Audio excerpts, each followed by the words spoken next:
नाग पंचमी की व्रत कथा। सालों पहले किसी नगर में एक सेठ के 7 बेटे रहते थे। सभी की शादी समय रहते सेठ ने करवा दी। सातों बहुएं घर का सारा काम मिलकर करती थी। उन सभी में से सेठ की सबसे छोटी बहू खूब संस्कारी थी। एक दिन यूं ही काम करते हुए घर की बड़ी बहू ने अपनी देवरानियों से कहा कि घर को लीपने के लिए पीली मिट्टी नहीं है, जंगल जाकर मिट्टी लानी होगी।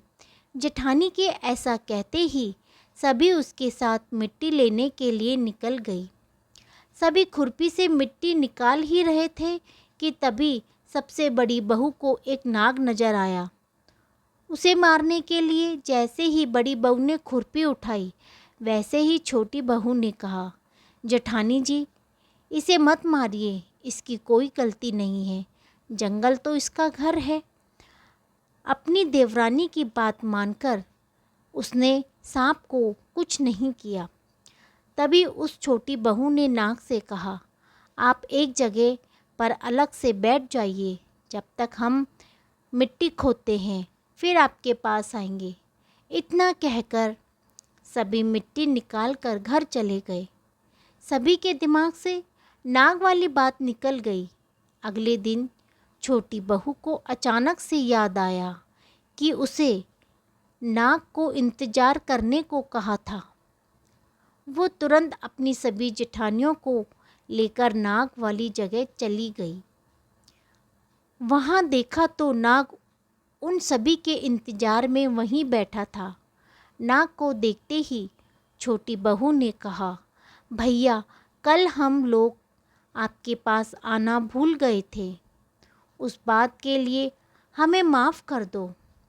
जवाब में नाग बोला, तुमने मुझे भाई कहा है, इसलिए तुम्हें दंड नहीं दे रहा हूँ, नहीं तो अब तक मैं तुम्हें डस चुका होता। आज के बाद तुम हमेशा के लिए मेरी बहन रहोगी।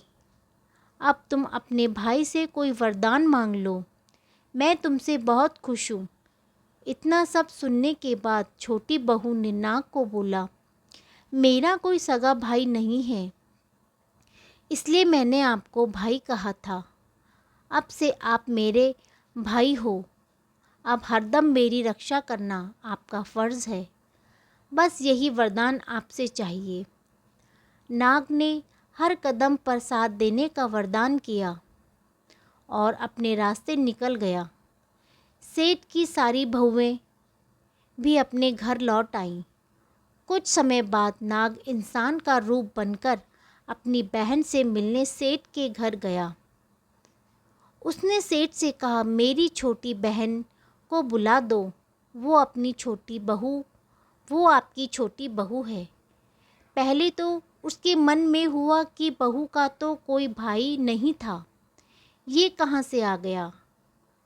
फिर भी उसने अपनी छोटी बहू को बाहर बुलाया। नाग ने फिर एक साथ में बहन को अपने घर ले जाने की बात कही। सेठ ने इसकी इजाज़त दे दी। तभी नाग ने अपनी बहन से पूछा, कहीं तुम मुझे भूल तो नहीं गई हो ना। जवाब में बहन बोली, नहीं भैया, मैं आपको बिल्कुल नहीं भूली हूँ। फिर नाग ने कहा, मैं तुम्हें अपने घर लेकर जा रहा हूँ, तुम मेरी पूँछ पकड़ कर मेरे पीछे चलती रहना। उसकी बहन ने वैसा ही किया। कुछ ही देर बाद वो एक बड़े से मकान में पहुँच गए। वहाँ हर तरफ सोना चांदी और अन्य कीमती सामान था। वहाँ नाग की बहन कुछ दिन आराम से रहने लगी। नाग की माँ भी उसे खूब प्यार करती थी। एक दिन नाग की माँ ने छोटी बहू को अपने भाइयों के लिए दूध ले जाने के लिए कहा। छोटी बहू ने दूध को गर्म किया और भाइयों को पीने के लिए दे दिया। अब गर्म दूध पीते ही नाग का मुंह जलने लगा। ये सब देखकर नाग की माँ को बहुत गुस्सा आया। नाग ने किसी तरह अपनी माँ को शांत किया कि उसकी बहन की कोई गलती नहीं है। उसको नहीं पता था कि मैं गर्म दूध नहीं पी सकता। नाग के घर कुछ समय बीत जाने के बाद सेठ की बहू अपने घर जाने लगी। नाग ने अपनी बहन को खूब सारी दौलत और आभूषण देकर के विदा किया। बहू के साथ घर में इतना सारा धन देखते सेठ और उसकी जेठानियाँ हैरान रह गई।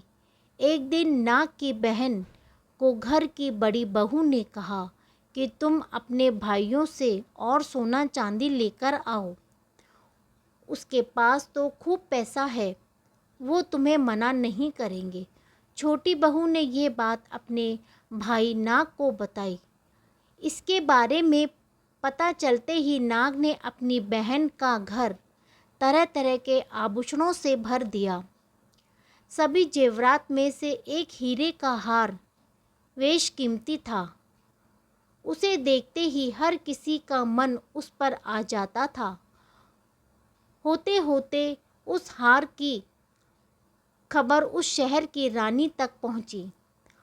उसने छोटी बहू से हार लेकर खुद अपने पास रख लिया।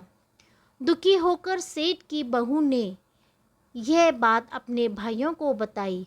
गुस्से में आकर नाग भाई ने रानी के गले में पड़े हीरे के हार को नाग बना दिया। इससे डरकर एकदम रानी ने उस हार को अपने गले से उतारा और सेठ की बहू को महल बुलाकर उसके महल पहुंचते ही रानी ने छोटी बहू को बताया कि कैसे हार उसके गले में नाग बन गया और उसी से उसकी वजह पूछने लगी। तब सेठ की बहू ने बताया कि नाग भाई ने ये हार सिर्फ मुझे पहनने के लिए दिया था। इससे कोई दूसरा इंसान गले में डालेगा तो वह तुरंत सांप बन जाएगा। यह बात को सही साबित करने के लिए रानी ने सेठ की बहू हार खुद पहनने के लिए कहा। जैसे ही बहू ने नाग बनने वाले हार को गले में डाला तो वो फिर से हीरों के हार में बदल गया। रानी ने यह सब खुद अपनी आंखों से देखा और हैरान रह गई। उसने सेठ की बहू को वह हार अपने साथ ले जाने को कहा और कुछ स्वर्ण मुद्राएं साथ में दी। अब सेठ की बहू घर में सोने के सिक्के लेकर पहुंची। यह सब देखकर बड़ी बहू को जलन होने लगी। उसने सोचा कि क्यों ना कुछ ऐसा किया जाए जिससे देवरानी परेशान हो जाए।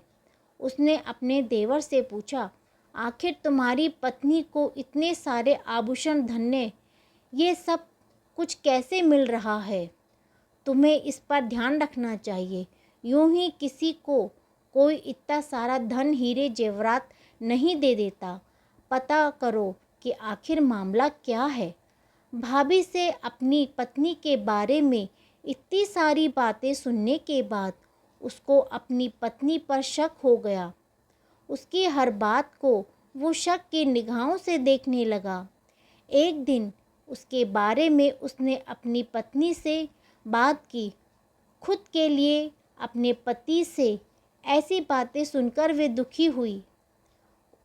उसने सीधे अपने नाग भाई से बात की और अपने पति के द्वारा की गई सारी बातें नाग को बताई तो नाग को बहुत गुस्सा आया।